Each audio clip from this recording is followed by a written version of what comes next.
So yeah, my name's Simon. I'm an orthopaedic registrar, and I massively hate being introduced. It's a really creepy thing. The only thing creepier than being introduced is one day you'll have to write a bio about yourself. You'll all have to do it, and you have to talk about yourself in the third person. Simon is a well-renowned speaker, and Simon enjoys it. So I'm a trauma and orthopaedic registrar. When I'm in the past, I was past president of the British Orthopaedic Trainee Association. So for those of you who don't know what that is, there's two main organisations that support surgical trainees, both current and aspirational trainees in the United Kingdom. One is the Association of Surgeons in Training, ASIT, and the other is BOTA, the British Orthopaedic Trainee Association. ASIT represents all surgical specialties except orthopaedics, because we're special. And BOTA does take medical student members and junior doctor members. I also run or help run a conference in Canada around MedEd. Currently I'm doing my PhD in MedEd as well, so I'm technically a student. I still get Apple discount. And the bottom thing there is I just got some money from the English and Canadian College to help fund my PhD, because otherwise I'm poor. I would encourage you to engage on social media. I got into social media because I wanted to complain and get free food. And then what I found more and more is actually it was a way to engage with the international communities I wanted to be a part of. And we were talking about it, right? Money. I can't go to all the conferences I want to go to. But more and more, either the conferences live tweet or there's some mug like me just tweeting everything. And actually, I got into it, and it's now become very much part of my professional work. And all the big journals are on there. And it's something that if you're not involved with, you probably should be. And if you are, I'll stop talking bollocks. So, talking about leadership is really challenging because when you speak to medics, whether they're students, surgeons, whatever, everyone has this idea of what a leader looks like. It'll be framed by your unconscious bias, right? So most people, when you ask them, like, what does a leader look like, it often looks a little bit like them, but in Western society, it's often an old white guy. And that's the truth, as is playing out kind of in our media at the moment. There's two old white guys arguing about who can be the old white guy in charge. But that is the nature of the beast. But what's really interesting is we like to think we're rational. We like to think that we're scientists, right? But actually, people are really irrational. And that's the thing that really gets under the skin of a lot of medics in particular, is that we're not the positivists we think we are. We love a graph. But do you guys all know the levels of evidence? Like level 1 is a systematic review, and level 5 is kind of opinion, and level 6 is like my mate told me in the pub. There's really good evidence that surgeons in particular will ignore level 1 evidence if it doesn't align with their belief system. So this is literally the best science in the world, and they'll say, yes, but it doesn't apply to me. So the second worst president of the United States, George Bush Jr., said, I believe what I believe, and I believe what I believe is right. And actually, that applies more than nearly anything to the people we work with. I have a belief system, and this is how it is. And then they find evidence that supports it. So when you try and lead them, you go, right, we have a common goal, right? We want to achieve this. And everyone goes, yeah. And you go, and we're going to achieve it with this. And they go, no, that'll never work. You go, no, but we have science that proves it works. Or I have a vision, or I have a belief. And they go, no, it's not a thing. So, disclaimer, this is not a fig jam talk. Does anyone know what a fig jam talk is? It's my favorite acronym. So, most of you, I assume, want to be surgeons of some kind. And you've had lectures from either surgeons or academics. And fig jam stands for fuck, I'm good, just ask me. And what you do is, you invite someone along and you say, oh, professor, would you tell me how you fix distal radius fractures? And they go, sure. And then they put up slide after slide of how they have done awesome operations. And one day, if you try really hard, you'll be nearly as awesome as them. And when I was more junior, and when I used to go to a lot of talks like this, to be fair, I didn't find them inspirational. I didn't find them motivational. I didn't find that I took many hints or tips away. I kind of came away feeling disempowered, like someone had just kind of, I don't know, just pointed out all my foibles. Like, I'm a big dog with loads of big dog stuff, and you'll never achieve any of your big dog stuff, so you just sit there and listen to me humble brag. And I hate those talks. Sometimes it's unavoidable because the anecdote is like, and then I was in this cool place. I'm sorry, it's kind of a dick move, but it's unavoidable. But it shouldn't be about me. Leadership shouldn't ever really be about me. That kind of leadership doesn't work. The I, me leadership style rapidly fails because people go, carry on then, Mr. I, me. So hopefully, you'll get the idea that this talk is actually entirely about you.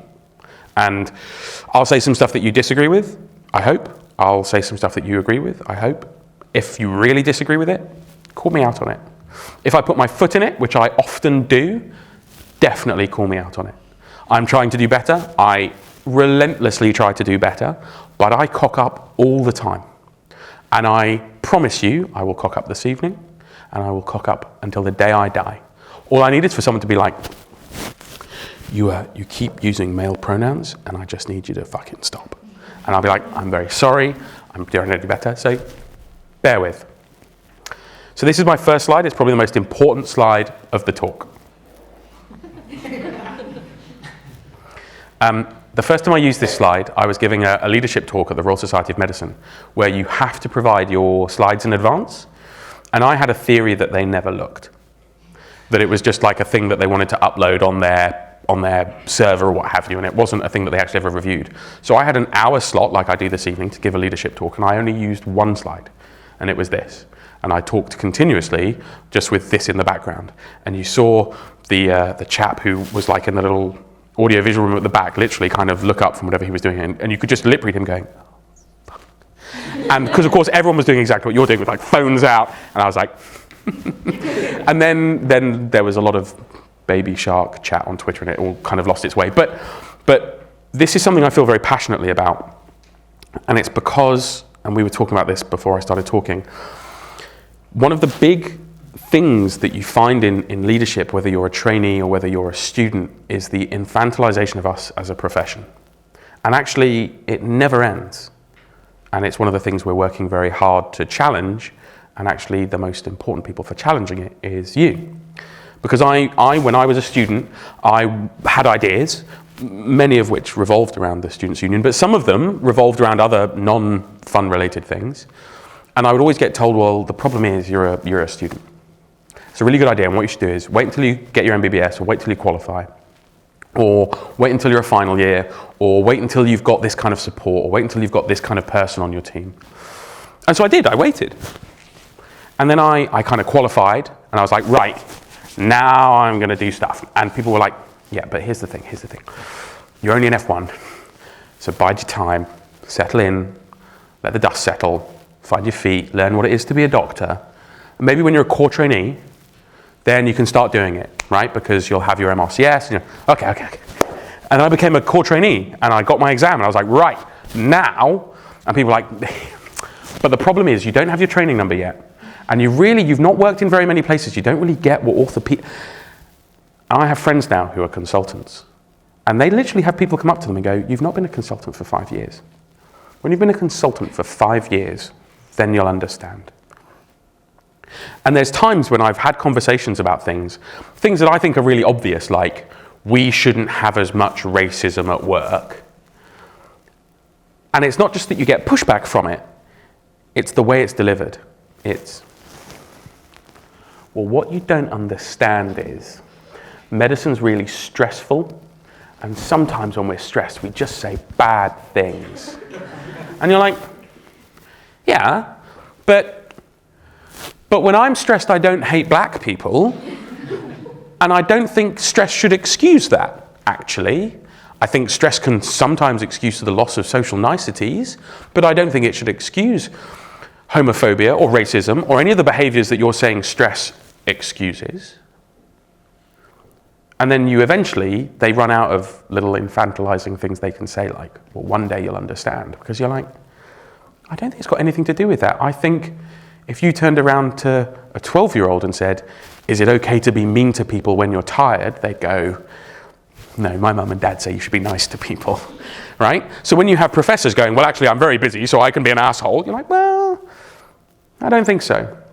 So what I would say to you, if you take anything away from this talk, is if you want to do something, if you want to be something, if you want to make a difference, if you want to make a change, if you want to lead anything, and I do mean anything, and that can be from like, follow me, to a big deal, don't let anyone tell you that you're too young, right? Because A, I don't buy it, B, I'm old as fuck and I still get it, so it never ends anyway. Here's the other thing. There's something interesting about the reflective practice. Yes, I'm an orthopod and I'm talking about reflective practice, sorry. There's something interesting about the reflective practice of why do you want to be a leader? Why are you in this room, right? Why is this a skill set that you think you should have, that you want to have? A lot of people think that by definition being a leader means having power, right? Which is really interesting because, of course, I do a lot of stuff around smashing down the hierarchy and challenging the status quo. And a lot of my power comes from the fact that I'm, a straight white guy. And some of my power comes from the fact that I look like what everyone thinks a surgeon should look like. So I can kind of get in the room and then I say really stuff that upsets them. And they're like, but you look like us and you're wearing tweed. Why aren't you agreeing with us? And one of the things you have to get your head around is actually being a leader doesn't mean being popular. It doesn't necessarily mean making friends. In fact, being a leader can be quite isolating. And it's important that you recognize that if you want to step up in any meaningful way, you need to have a support network around you, because often your job is to step in front of stuff and take the hit, which of course the people behind you may or may not appreciate. And it's just something to be mindful of, that for example, when I was a core trainee, I did some work, and I'd noticed that the training we were getting in one area was just a bit weak. And I approached the boss and I said, can I do a little survey? Can I ask the trainees how they find this stuff? And the boss said, we'd love to know. And so I went and I said to everyone, look, I just need to be honest. Just tell me what's wrong. And people were like brutally honest. They were like, this is the worst. I hate everyone. And so I kind of put it together and made some graphs and then kind of was like, ta-da! And of course it wasn't what they wanted to hear. And it was like, well, Mr. Fleming, clearly you don't want to work here. And I was like, no, it's not what I said. They said, and everyone, all my mates were like, I was like, but son of a bitch. Well, here's the thing. We found some things that we think could be better. And actually what's interesting is, this is where a lot of the stuff that we did with the Hammer It Out campaign came from, is we would go into rooms and I would say, orthopedic trainees want this. And they would go, you can't speak on behalf of orthopedic trainees, how dare you? It's an echo chamber, you live in your ivory tower. I had one person say to me, Mr. Fleming, as a straight white male, how dare you speak on behalf of a queer person of colour with kids who's about to go on fellowship? You don't know what their life is like. You can't speak on their behalf. How dare you? And I kind of got really riled up and was like, you're not the boss of me. You're not my real dad. And then I kind of went and had a debrief with my support network. And I was like, can I speak on their behalf? I don't know. They feed into us. Like, we get input from our reps and from people. But actually, do I know what it's like? And so that's where the BOTA census came from, was us recognizing that actually, were we talking bollocks? So I had this whole thing of like, we have a problem with culture in the orthopedic community because I myself had been bullied throughout my life, but in particular, both experienced it and witnessed it a lot at work. And then I was like, is it just me? Like, maybe I'm not being bullied. Maybe I'm a dick and people are legitimately just picking on me because I'm an asshole. I wonder if this is happening to anyone else. But again, when we did that piece of work, when we presented it, I was like, this is going to be amazing. I'm going to get medals. There's going to be like cheers. I expected in my head I was going to present the bullying data, and it was going to be like that bit of the movie where one person does the clap and then everyone breaks into cheers, and then it's like, and then the music plays. And instead, like, the room was pin drop silent.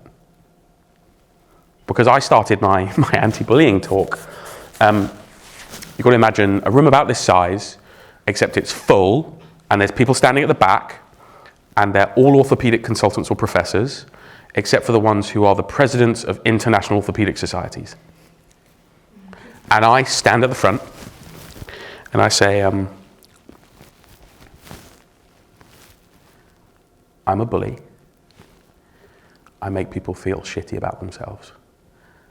I've probably broken the law, and statistically, so have all of you, and we can be better. And then I started my talk. And in retrospect, I probably could have softened the beginning a bit. But actually, it was the only way I felt it would come across. Because when we were doing the work, we realized that the stuff was already out there. The NHS staff survey goes out to everyone in the NHS, and every year shows 25% bullying, right? The NHS is the 5th largest employer in the world, has 1.7 million employees. That means that 300,000 to 400,000 people a year are bullied enough to report it on a survey, and we know that people don't report it. So we have to assume the number should be higher. But no one had ever done anything about it. I was actually inspired by our colleagues in Australia. So I don't know if you know about the Operate With Respect campaign, which is again another Twitter hashtag. And it started with a female surgeon who wrote a piece talking about how she had been sexually harassed throughout her career. And she felt that every time she'd said no, it had held her career back. This piece, as you might imagine, went viral. It went everywhere. And the Australian college did something very brave, and they did a big survey. They sent it to everyone. And they asked some really big questions. And they got data that came out. Like 1% of surgical trainees reported rape. Like 8% of surgical trainees reported sexual assault. And it was with data like that that they went, yeah, I think we have a problem. So I have imposter syndrome, and most people do. It's more prevalent in females. And that's because society tells guys that we're awesome. Some of you, I'm sure, are. But society tells guys that you should just get stuff. So here is a humble brag. I did a TEDx talk, and I went to call my sister. My sister is my sense checker. My sister runs an LGBT charity and is fearless. She's basically a cooler, hipper, more awesome version of me, which I resent somewhat. And I called her up and I said, Dahlia, I'm going to give a TED talk. And she went, well, that's because of your fucking male privilege. And I was like, I'm sorry, what? And she went, also congratulations, I'll tell mum. And I was like, what do you mean? And she was like, well, do you think people would be listening to you if you were a gay black guy? And I was like, I don't know, I've never thought about it. She's like, of course you've not thought about it, why would you? And I was like, I see what you did there. And she's like, yeah. And actually, my imposter syndrome is really interesting because I'm continuously waiting for someone to just come along and go, we've seen through your bullshit. It's all a lie. You're a bullshit artist. Like, what you do is you stand up and talk, right? You're a stand-up comedian, you're a motivational speaker, you're like, Dr. Phil from the States. Like, how does that make you feel, right? I'm always waiting for someone to go, you massively oversell yourself. And that's why you get where you are, right? Because you're a big, posh school white guy, and that's why you get things, but you don't deserve them. That's the voice in my head, right? I overcome that by sticking with my Spider-Man logic, right? It was actually originally said by Voltaire, but then it was made famous by Uncle Ben, which is with great power comes great responsibility, right? I can't help being white or straight or having gone to a private school, but I can use my powers for good, not evil. But most of you in the room will have this, and the females will statistically have it more. So an opportunity to lead, to make a difference, to make a change will come along, and you'll go, I don't think I'll apply. I've heard Simon's going to apply, so I'm definitely not applying. He'll get it, he'll smash it. Why? Why wouldn't you apply? Why wouldn't you just send the email? The worst thing that can happen is they go, no thanks. And you go, cool, can I have some feedback? Because feedback is the breakfast of champions, right? You just go, okay, well, tell me where I screwed up, and I won't screw up as much next time, right? A lot of the opportunities I've had are literally because I've just taken a punt. But there will be a voice in a lot of your heads saying, you shouldn't, you're not good enough. I would generally advise you to tell that voice to fuck off. There are different styles of leading though. There is some science behind it. And the bit that's difficult is when you hear stories about leadership, again, you create that vision in your head of what a good leader looks like, right? Whether that's Steve Jobs or Bill Gates or Boris Johnson or Donald Trump or Harvey Weinstein or... And what's interesting is people think that you are one kind of leader. You are the democratic leader. Okay, team. I would like to massively improve the way that Warwick delivers communication skills. What does everyone think? And everyone just goes, ah, blah, blah, blah, blah, right? And I go, cool.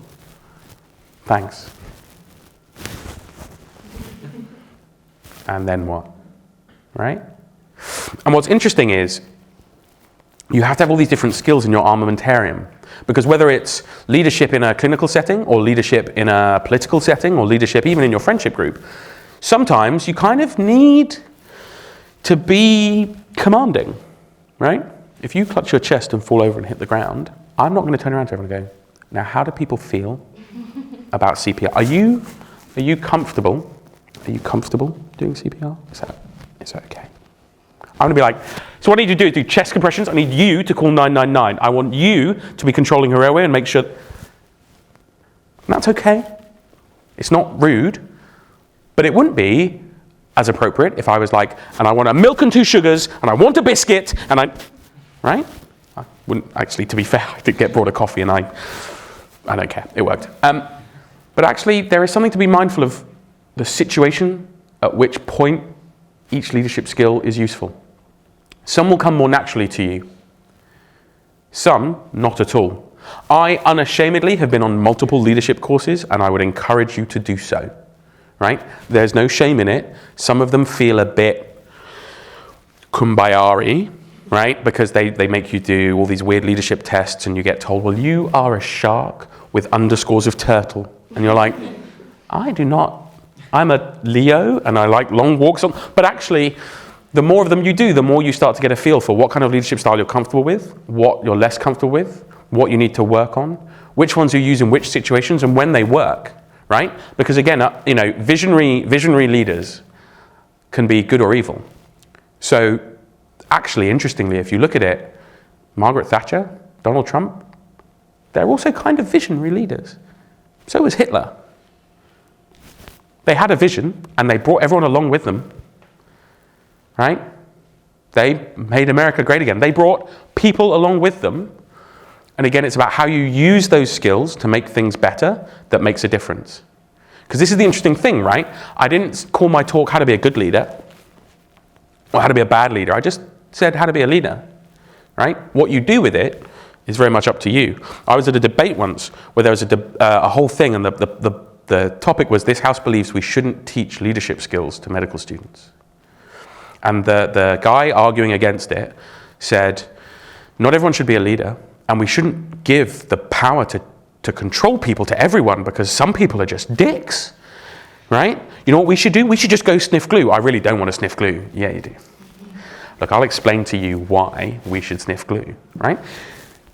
What you do with your leadership skills, with your leadership powers, are entirely up to you.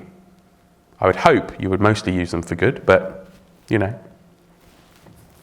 This is really easy for me because I'm an orthopedic surgeon. And it takes a certain amount of introspection. I believe that the best leaders don't do very much leading, personally.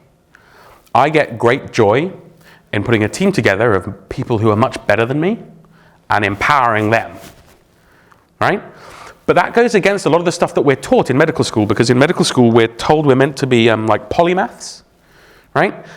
You need to be able to do audit and research and clinical work and communication skills and technical skills, and you also need to have management skills and leadership skills. In the rest of the world they have auditors. Why would I be good at audit when there is a whole profession that does auditing, right? And so when I started to take over leadership roles, I did what we are taught to do culturally, I tried to do everything. And I tried to be really good at everything, because in my head, that was what a good leader was like. They led from the front, right? And then I looked into the leaders that I really was inspired by, and I realized that's not really how it works, actually. If I want a website, I could go away and learn how to do web design and all the rest and fanning about, or I could just find someone that's really good at web design and try and inspire them to make the best website. Like, how can I help you design an amazing website? Here are my ideas for functionality, whatever. What help do you need? Who can I put you in touch with? And actually, when you go to your firms, if you ever go to a good trauma call down in A&E resus, either a medical trauma call where someone's having a heart attack, or a big ortho trauma call where someone's been run over, the team leader stands at the end of the bed, doesn't touch the patient, right? They do a briefing beforehand. They say, are you happy to manage airway? You good? Cool. Do you need anything? Have you got all your drugs? Got all the help you need? Excellent. You're going to do circulation. Do you know where everything is? Blah, blah, blah. They lead by empowering others, and they lead by knowing and trusting the people on their team to be better at their jobs. I'm not an anaesthetist. I couldn't be an anaesthetist. Why would I try and be an anaesthetist? So my advice to you whenever you're leading is to actively try not to be the smartest person in the room. And if you are, you either need to find smarter people or find a better room. So this comes back to the thing I was saying earlier. I fuck up all the time. And anyone who says they aren't is just lying or not trying hard enough. You are going to mess up. And again, there's a really interesting thing in medicine. We have this culture whereby failure is bad. To fail is to be weak, to be wrong, to be stupid, to be shamed, to be often blamed. So I don't know if any of you have done orthopedics, but every morning we have a trauma meeting. They put x-rays up and we get asked questions. And often you'll see a complication, a dislocated hip or a badly done operation. And what's the first question everyone asked? Who did that? Right? No one goes, poor Mildred, her leg is fucking backwards. No, it's, who did that? And then you see the sighs of relief when everyone realizes it wasn't them and it was the one person who isn't in the meeting because they knew that x-ray was going up and they're like, I'm not coming into work, right? Whereas in fact, what you want to do is you want to be like, that was me. And how can I learn from that? So the classic example I give is going back to when we started the anti-bullying campaign. I couldn't understand why I was getting so much pushback. I couldn't understand why I was saying, bullying is bad, it leads to bad patient outcomes, it leads to burnout, it leads to £2.7 billion worth of waste every year in the NHS. And people were going, fuck you. I'm like, me? But everything I said just made sense. And what? And then I realized that the mistake I'd made was I'd made it pejorative. Bully, you're a bad person. And actually what I realized is, within healthcare, within the world that we inhabit, there's a bell curve. So at one end of the bell curve, you have the villains. You will know these people. You will know because people talk about them within your friendship group, within your year, within your medical school, within hospitals. People you don't want to work with or work for. These people need to retire or die. At the other end, nearly equally as difficult to manage are the angels. And I've worked with these people and they are nearly as difficult to communicate with as the villains because they can't get it. They don't get it. They can't imagine that the stuff I talk about even happens. So the story I give that I often get called out for when I use this story with permission is a colleague of mine was in a journal where they put pictures of the authors next to the article. So you can put a name to a face, right? Makes sense. And my colleague was walking down a corridor in a hospital and one of the professors said, oh, can I borrow you? And she said, yes, prof. And he said, I'd like a word about your article in the journal. Thank you, prof. He goes, yeah. So here's the thing.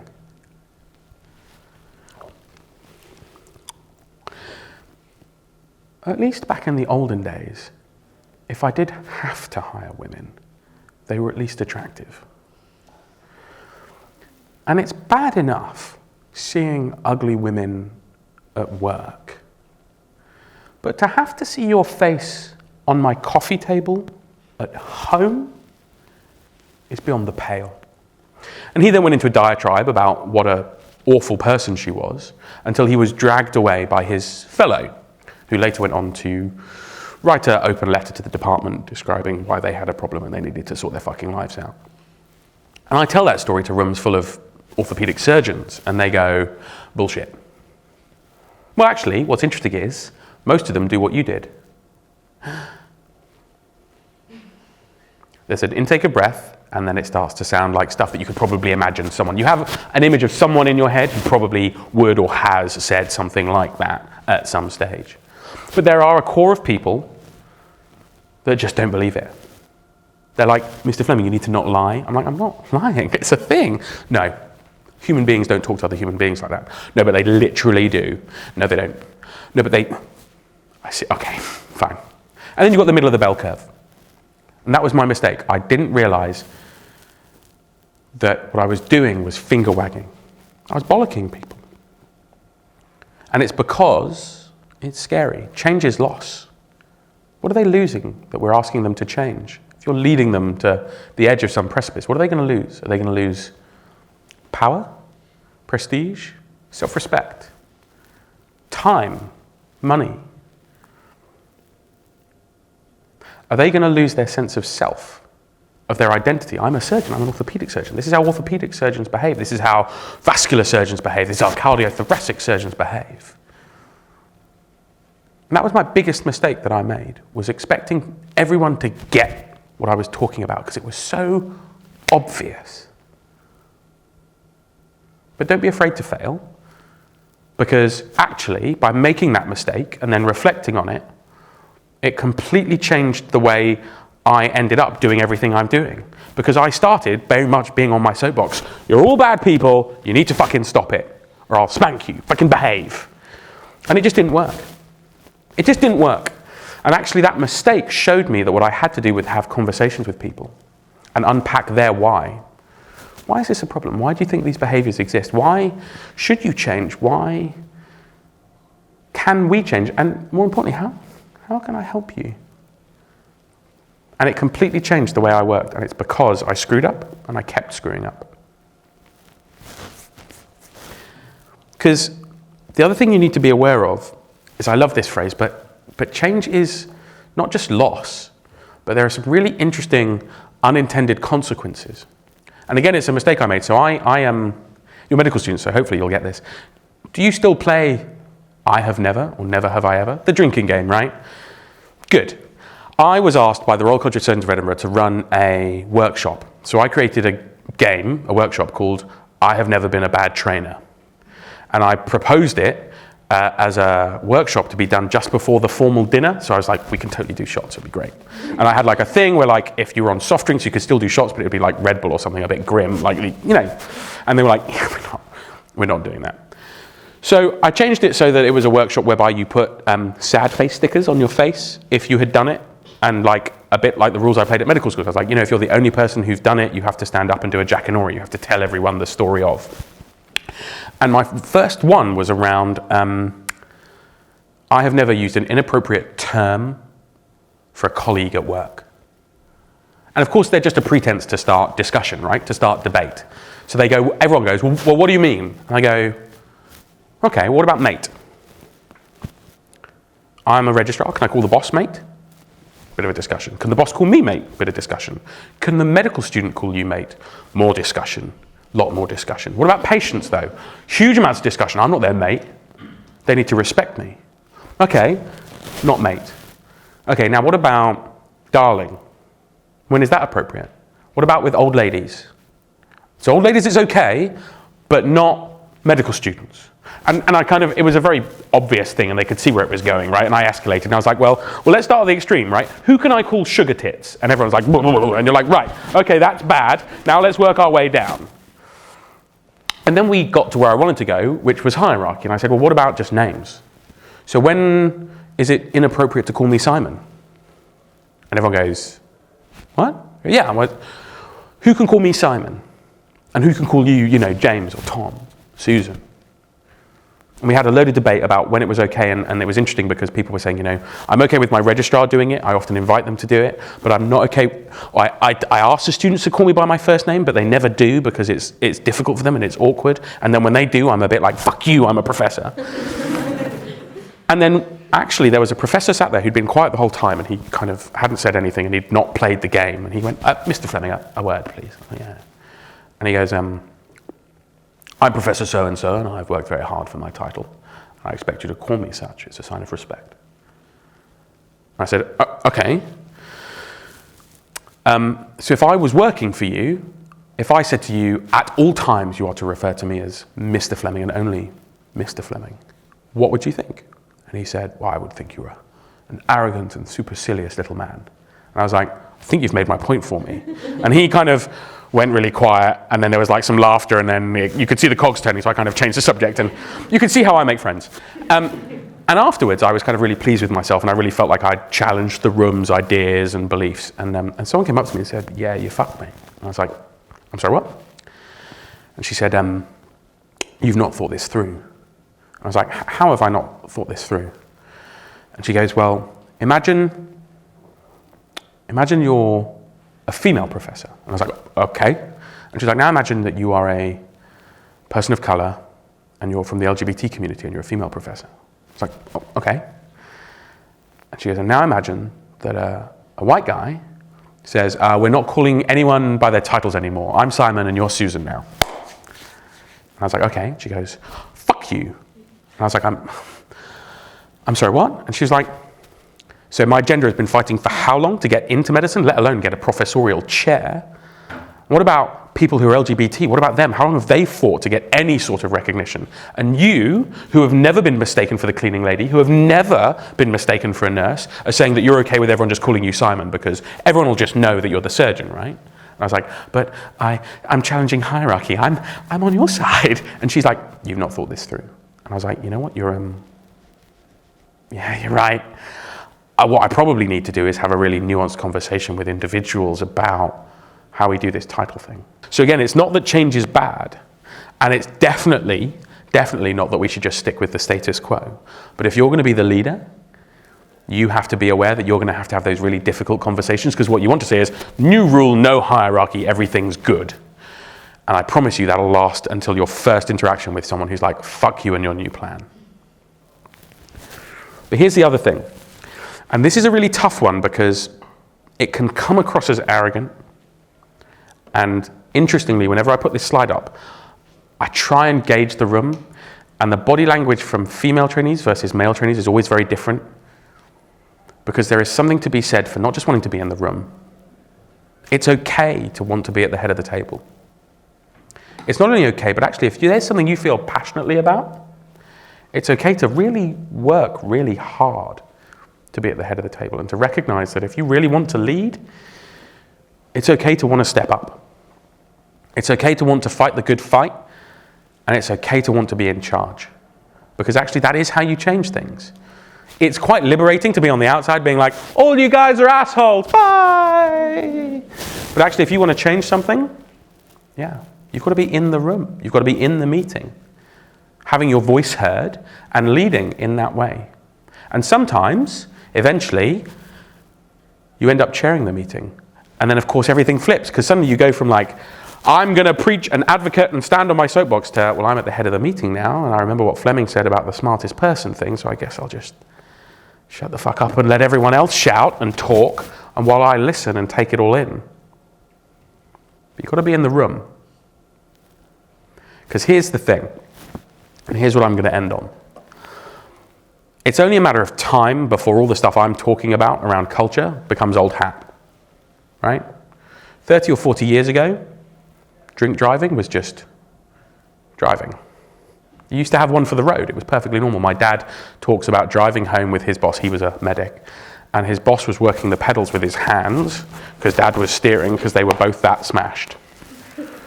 The pub behind the Royal London used to have a phone in it that was on hospital switchboard, because it was understood that if you weren't at work, you were in the pub. It was just how it was. Now, if I have a bottle of wine and then I take my car keys out of my pocket, someone will go, do you want me to call you an Uber, mate? They don't mention the police, they don't talk about fines or jail. There's no pejorative finger wagging, you're a bad person, you drink drive. It's just, hey, you know, that's not okay. That took 20 to 30 years. But what I would say is the absolute best time to change culture was 20 or 30 years ago. And the next best time to lead culture change is today. Thank you very much.